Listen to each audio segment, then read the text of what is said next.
l'imbroglio juridique et politique s'épaissit à propos du traité de Maastricht.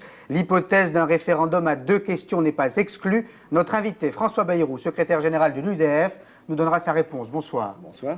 Les syndicats agricoles et Matignon proclament une trêve, mais la coordination rurale a toujours l'intention de marcher sur Paris. L'Atlantique, voie royale pour Loïc Perron, qui gagne la Transat anglaise en solitaire. Le navigateur est allé de Plymouth à Newport en 11 jours à peine, un superbe exploit. Nous l'écouterons en direct des États-Unis dans ce journal. Mais place à l'événement qui aura lieu dans une demi-heure, en direct sur la 3. La rencontre à Göteborg entre les Pays-Bas et l'Allemagne dans le championnat d'Europe des Nations. Une rencontre qu'on suivra avec intérêt. Il s'agit des 2 favoris, mais aussi avec amertume. La France n'aura pas l'occasion d'affronter le vainqueur parce que la France est éliminée. Dominique Champeau. L'équipe de France pourtant avait hier soir déployé sur le papier toutes ses vertus offensives. 4 attaquants pour faire oublier le jeu de gagne petit des matchs précédents et pour forcer enfin, et avec panache, les portes de la qualification. Mais toutes ces bonnes intentions butèrent rapidement sur ces solides Danois, maîtres dans le domaine du contre, qui allaient d'entrée doucher les bonnes dispositions françaises. Le but de Larsen avait fait son effet. Le moral en berne, les Français subissaient impuissants le déferlement danois. Brian Laudrup menait la charge et plusieurs fois, la catastrophe fut évitée de justesse. On s'est un peu énervé, on n'a pas joué notre jeu et en deuxième mi-temps, on s'est bien rattrapé, on a su égaliser mais on n'a pas su tenir le match. Ce but, qui était censé libérer tout le monde, fut l'œuvre de Jean-Pierre Papin. Conforme à sa réputation, il exploitait la seule occasion du match. La suite appartient déjà aux mauvais souvenirs. La défense française, reprise par les démons de l'inattention, laissait filer la qualification. C'était la fin de la flambée tricolore, la fin de l'aventure et l'heure des bilans. 25 minutes de vrai jeu en 3 rencontres, c'est insuffisant. Et c'est encore incompréhensible. Avant le début du tournoi, on imaginait déjà les Bleus au sommet. Aujourd'hui, ils sont à la maison. Ils sont déjà rentrés. Ils sont arrivés cet après-midi à Orly et les Français n'ont pas encore digéré leur défaite et leur élimination. D'autant que ce match aura sans doute des conséquences sur la sélection française pour l'avenir. Didier Chaumont, Louis Aubert. Le visage fermé de Jean-Pierre Papin en dit long sur son amertume et sa déception. Michel Platini, quant à lui, a déjà visiblement digéré cette défaite de l'équipe de France en Suède. Son réalisme et son expérience en font un homme trop lucide. Il sait que la victoire se construit avec le temps. Pour gagner en 84, on a dû perdre en 78 et en 82. Pour gagner en 98 ou 96, il faut perdre en 92 peut-être, parce que ça s'apprend, c'est des choses comme ça. Quant à son éventuel départ de l'équipe de France, la question, a-t-il dit, n'est pas d'actualité, même si celle-ci lui a déjà effleuré l'esprit. Je le souhaite en tout cas qu'il reste au sein du groupe parce que je pense que c'est un pion très important dans le club France. Pour Papin maintenant et tous ses camarades du clan tricolore, il faut oublier très vite ce mauvais scénario de l'Euro 92, une fête gâchée puis un retour prématuré à la maison. Maintenant on va partir en vacances et puis c'est tout, retrouver la famille, tout ça. Vous allez revoir le match, j'imagine? Non, je crois. Moi, le football, pendant les vacances, c'est fini, c'est niet, plus rien. Jean-Pierre Papin reprend ses valises à destination du Milan AC en Italie, où il aura l'occasion de pouvoir à nouveau sourire à la vie. Un autre pays doit voir et revoir aujourd'hui des images qui font mal, l'Angleterre. J'ai dit des images, l'image de la défaite et de l'élimination face à la Suède hier soir, l'image également des violences des hooligans britanniques qui ont fait preuve d'une violence précisément inouïe dans les rues de Stockholm. Et cet après-midi, à Göteborg, les supporters allemands ont malheureusement imité les hooligans britanniques. Vitrines brisées et cafés attaqués. L'ambiance ce soir est très tendue à quelques minutes du match Allemagne-Pays-Bas. Reportage à Göteborg de Jean-Philippe Guillen et Jean-Jacques Ledeuil. Jusqu'à 15 h aujourd'hui, l'ambiance entre supporters allemands et hollandais était plutôt bon enfant. Mais cette ambiance va rapidement dégénérer à cause de ce groupe de plus de 200 individus. Des jeunes Allemands qui provoquent ouvertement les Hollandais et mettent à sac les bars et les terrasses de restaurants.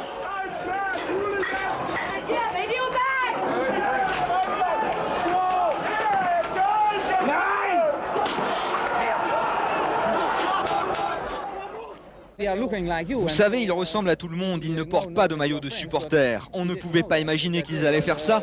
On ne savait même pas qu'ils étaient allemands. Moi jusque-là, je n'avais jamais vu ça. Il y a 300 à 400 hooligans dans la rue qui cassent tout. Bien sûr, on réprouve ce genre de conduite. Nous, on est calme et on attend le match tranquillement. Après avoir sérieusement endommagé plusieurs établissements du centre-ville, les casseurs s'en sont pris aux échoppes qui bordent le stade de Göteborg.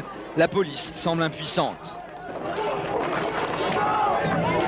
Près de 500 policiers suédois tentent vainement d'appréhender les casseurs. Des charges violentes se succèdent.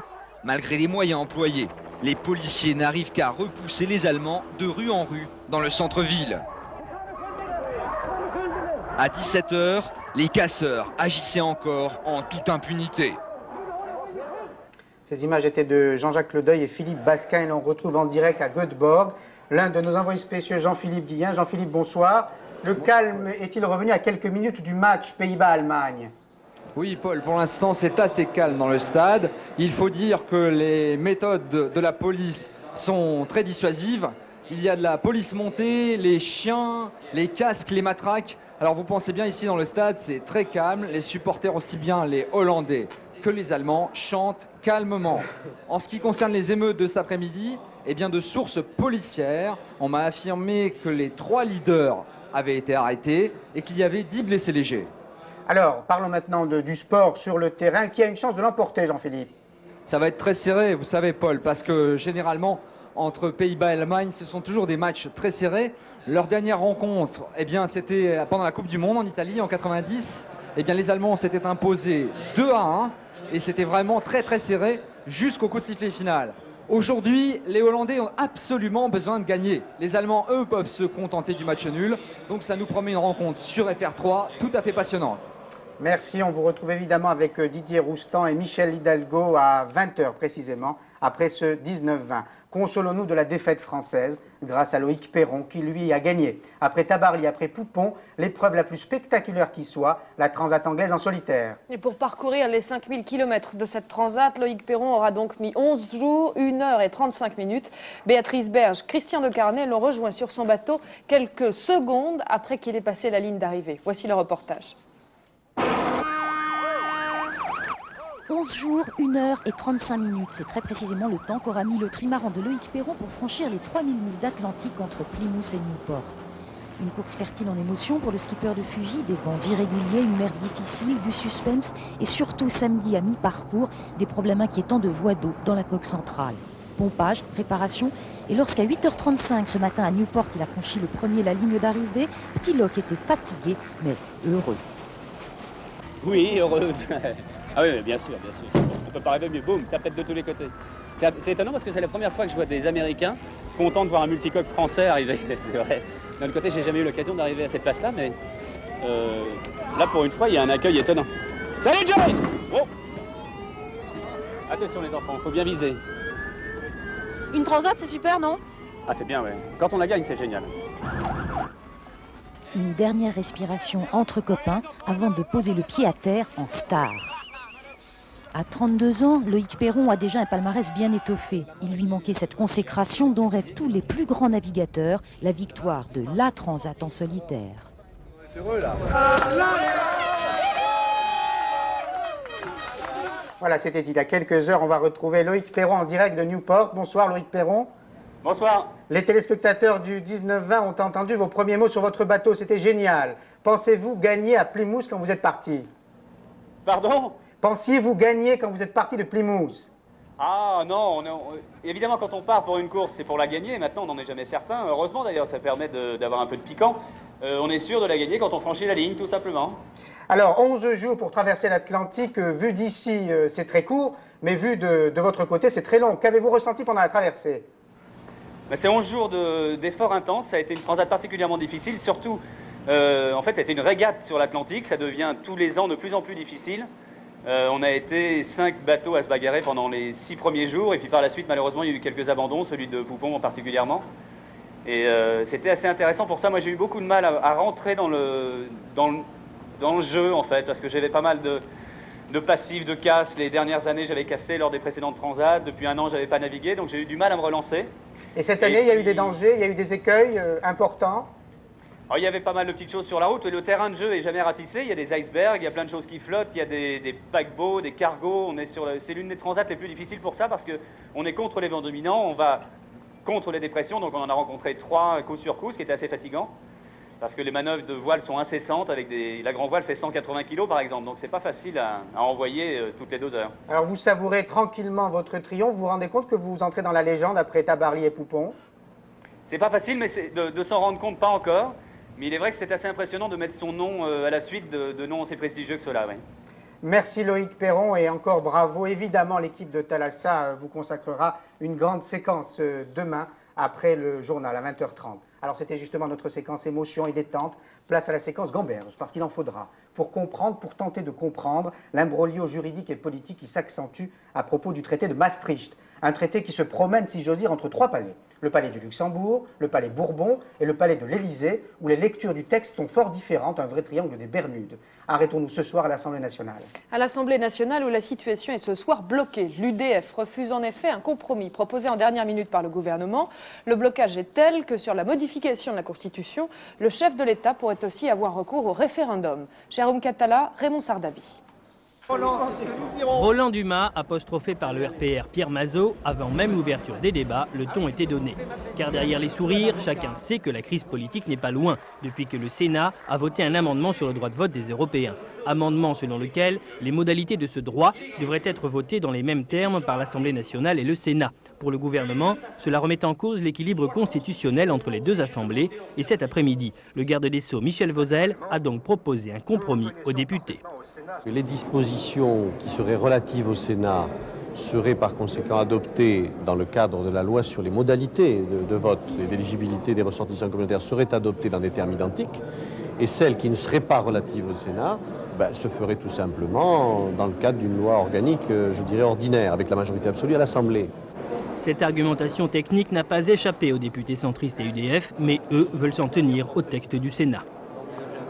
Nous demandons le vote conforme du texte, et si tel n'était pas le cas, nous sommes prêts à prendre toutes nos responsabilités. Le RPR refuse pour le moment d'entrer dans ce débat, mais se réjouit des menaces des centristes et de l'UDF à l'encontre du gouvernement. Ce n'est pas le RPR qui va le sortir de l'ornière. Bref, l'heure n'est pas au compromis à l'Assemblée nationale. Il est vrai que les débats ne font que commencer et devraient durer une bonne partie de la nuit. Et l'on retrouve Arlette Chabot en direct à l'Assemblée nationale pour tenter encore de mieux comprendre, Arlette. Est-ce que les uns et les autres vont sortir de l'impasse ? Écoutez, on peut l'espérer. Vous savez, depuis le début de cette affaire, il y avait une sorte de pacte européen entre le gouvernement et l'UDF. Ce pacte, effectivement, menace d'être rompu depuis hier, depuis que le président de la République lui-même a jugé donc non conforme à l'esprit de la Constitution cet amendement voté par le Sénat. Position de principe du président de la République, à laquelle répond une autre position de principe donc de l'UDF. Les députés se veulent solidaires des sénateurs UDF, et c'est ainsi pour les giscardiens l'occasion de démontrer qu'ils sont bien toujours dans l'opposition et qu'il n'y a pas de collusion avec le gouvernement. Donc, s'il y a blocage ce soir à l'Assemblée, effectivement, le président de la République serait obligé de recourir au référendum. C'est extrêmement risqué. C'est la raison pour laquelle on cherche ce soir un compromis.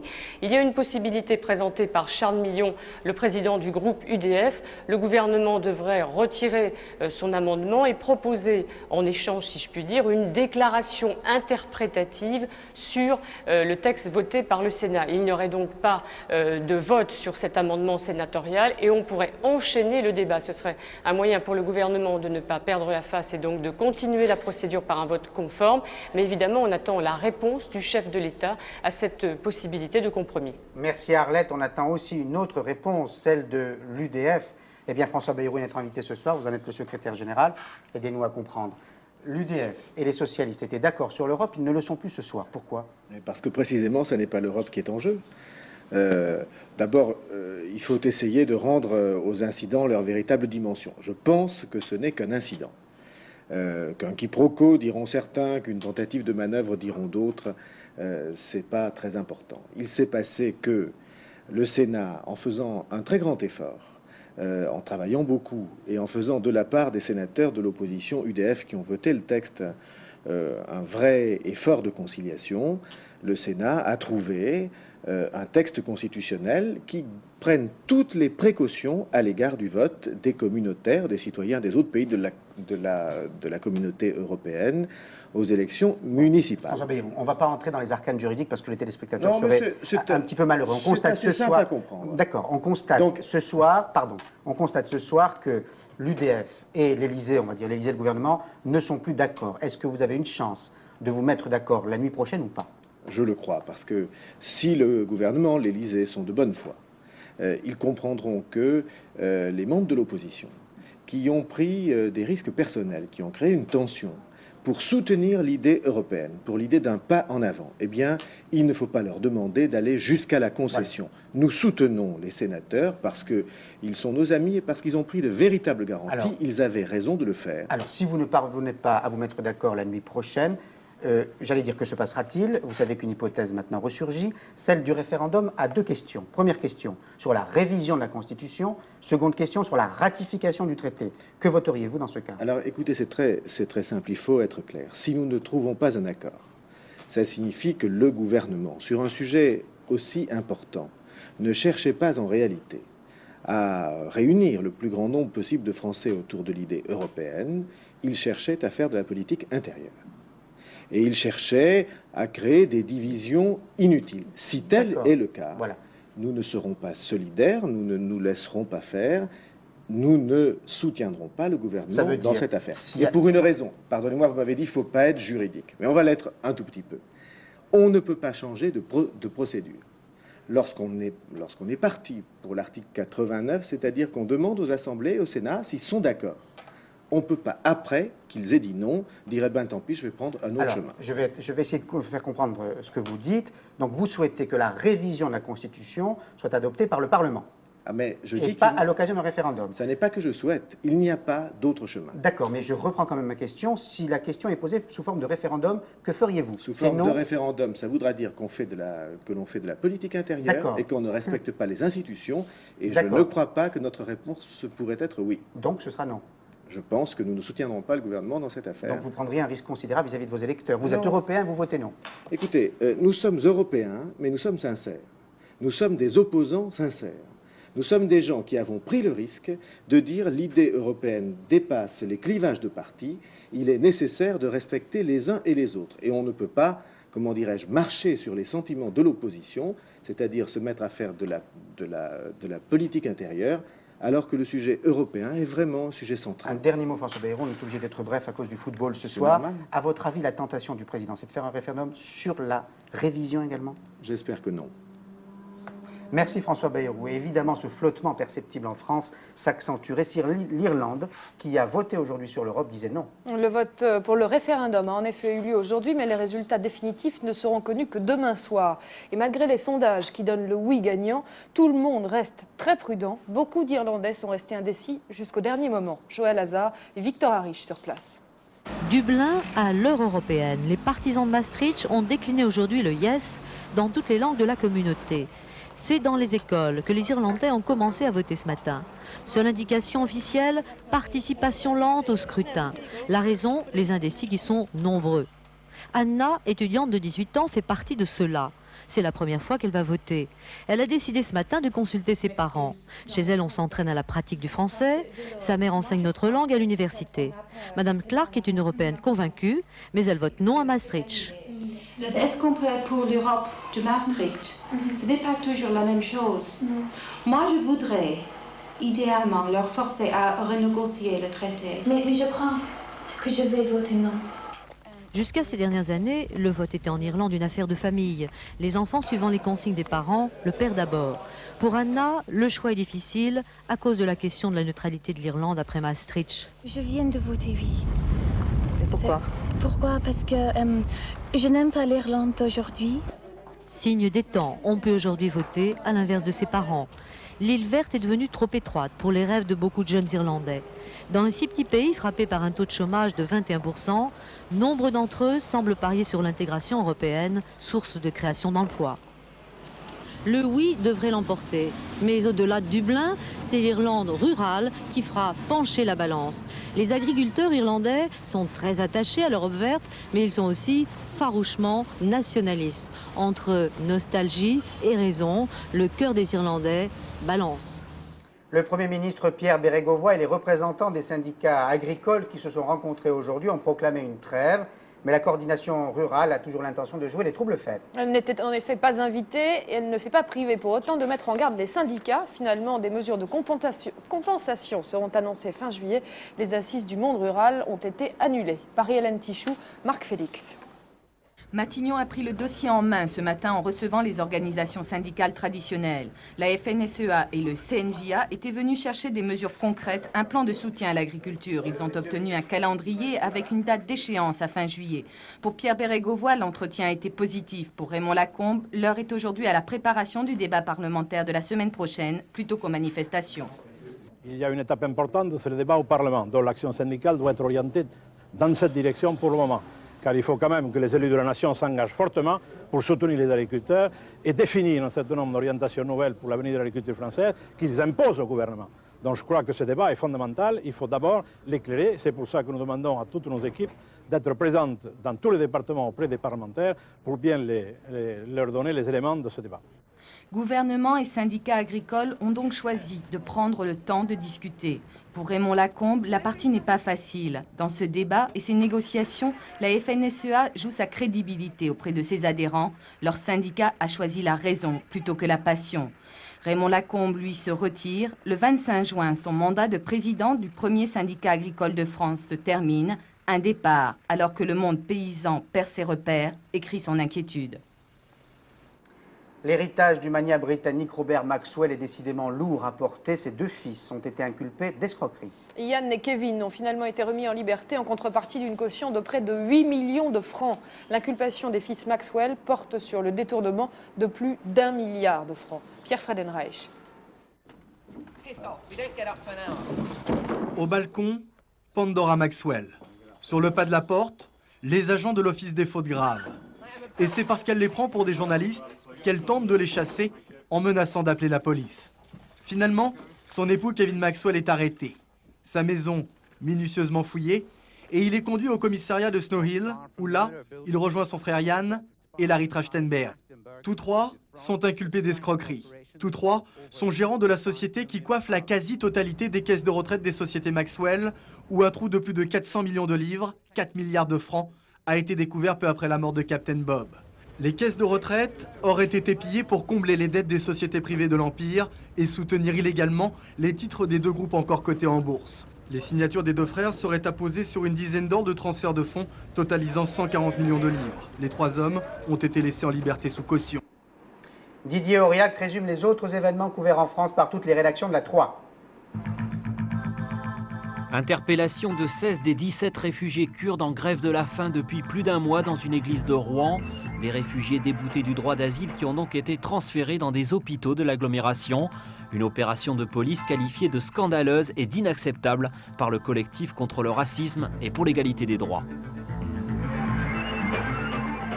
Attentat à l'explosif la nuit dernière contre les bureaux de la Socotec à Bastia. La charge de forte puissance a provoqué un incendie qui a ravagé les locaux de l'entreprise. La Socotec avait été mise en cause à la suite de l'effondrement de la tribune de Furiani. Son directeur est actuellement incarcéré à Bastia. Importante inondation dans la région d'Albi à la suite d'un violent orage qui a nécessité une centaine d'interventions de la part des pompiers. Les précipitations ont atteint 40 mm en l'espace d'une heure. Résultat, beaucoup de dégâts, notamment ici dans la zone industrielle de Gaillac. Démission en Lorraine de 22 maires qui veulent ainsi protester contre la fermeture prochaine de la mine de Mérimainville en Meurthe-et-Moselle. Une fermeture qui risque d'aggraver encore les problèmes d'emploi dans le bassin lorrain. Fin de ce 19-20, si vous aimez le football, restez évidemment sur la 3. Didier Roustan et Michel Hidalgo vous feront vivre le choc de ce championnat d'Europe des nations, Pays-Bas-Allemagne. Ensuite à 22h17, Marc Hautement vous donnera d'autres informations. Et justement, en raison du football, la météo de Florence Klein est exceptionnellement décalée. Vous pourrez la voir à la mi-temps du match. Bonne soirée sportive sur la 3, à demain 19h. Bonsoir.